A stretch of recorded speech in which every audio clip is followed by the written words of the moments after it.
Our area is said to have one of the highest rates of teenage pregnancy. And too often, teenage moms are left to deal with situations that are beyond their control. Channel 2's Claudine Ewing shows us a group home for teen moms and how it was the difference maker for one woman.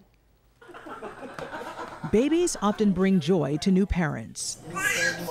Quite apparent at Zafron Home for parenting teens in Salamanca.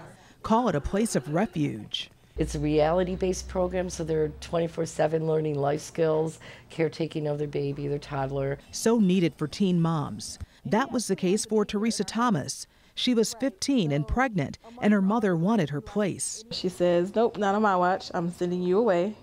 And she selected Zafron for me. She arrived with a 6-month-old baby boy and stayed over a year. People say you're going to a group home, you know, you're not going to graduate, you're not going to do this, you're not going to do that. But you don't have to succumb to that. Teen pregnancy is a real issue. Niagara Falls has the highest teen pregnancy rate in New York State. The most recent state health department numbers show about 1 in 10 teenage girls became pregnant in at least 2 Niagara Falls zip codes.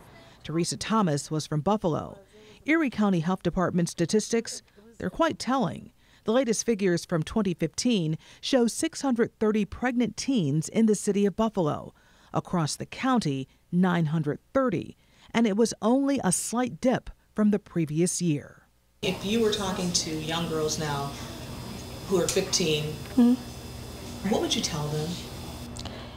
If they are already in a group home or a placement, to stay. There is a light at the end of the tunnel. People think that if you're a teenage mom, your life is going to be nothing. I had it in my mind that I was not going to be a statistic. I just wasn't. It doesn't matter that I came to Salamanca. The majority of the teens at the Zafron Home usually stay 3 months, 6 months, sometimes up to 3 years. And they are not there by choice. Many of them are placed there by the courts.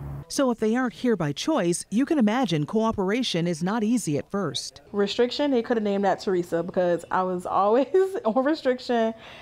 But then, like, the light went off. A unique group home for this once pregnant teen changed her life, fostering hope.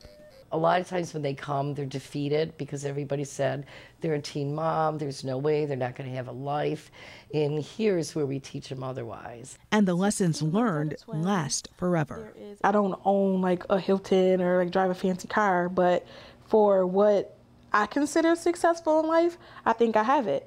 And for someone else to see it, it just validates all that I've tried to overcome. Our focus here is to teach them how to break that cycle so their child doesn't live what they've lived. Teresa Thomas is now a married mom of 8 children, including a set of twins. What do you tell them so that they don't repeat what happened to you? I just am completely honest. This is what happened. This is what you should do. This is what you shouldn't do. And if you choose to do it, then this is where you're going to go. She's an entrepreneur, owner of Once Upon a Sleepover, an event service provider that puts together themed sleepover parties for kids. And that baby that she came to Zafron Home with, he's now 18 and made the trip back to Salamanca, where his life really started. Well, I really look up to you, trying to be an entrepreneur. Oh, thank you. It is hard. It is definitely hard. But I'm proud of you too. You have made the last 18 years successful. And it all started here. What? A once troubled start during the teen years found a path to success. I did it. In Salamanca, Claudine Ewing, Channel 2 News.